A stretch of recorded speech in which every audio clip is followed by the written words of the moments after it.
Yep. Sorry. I call the Honourable Minister, Pita Sharples. Thank you, Mr. Speaker. I'd just like to acknowledge the speakers and their general support for this bill. A lot of the people speaking on this bill today have been major architects in its development to getting it to this stage, and I'd like to just congratulate them for their effort, and particularly previous Minister Horomia, who introduced the bill and sent it off to Select Committee where it went through the process.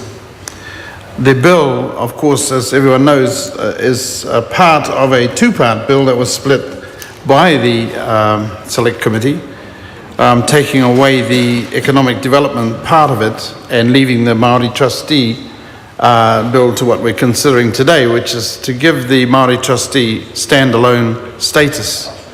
At the present time, the Maori Trustee is an employee of Te Puni Kōkiri.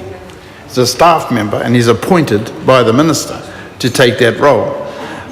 What this does was to give the position the mana that it deserves, and the Maori Trustee will be appointed by the Minister.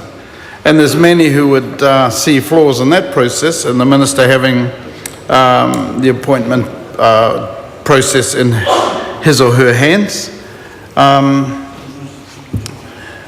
However, there's some benefits as well. It guarantees that there will be transparency in the appointment, and it guarantees that there will be a selection process by which the acumen and experience required to carry out the role will be sought by the Minister, and it's not left to chance.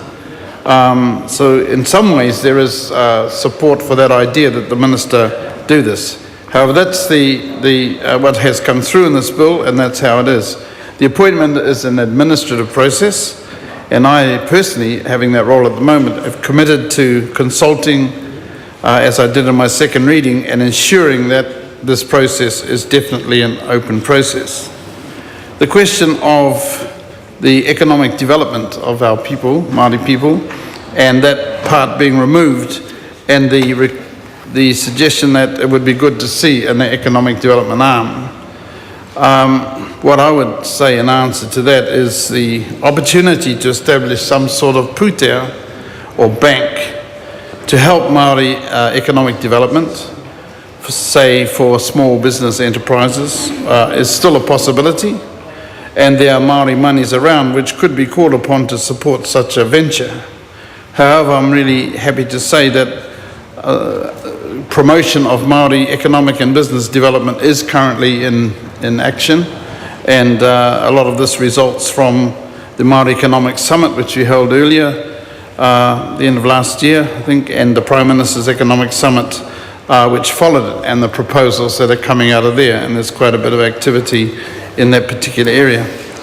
Just to acknowledge, one of these speakers mentioned Mr. Johnson's 28,000 that would have gone down the tubes if the bill wasn't changed.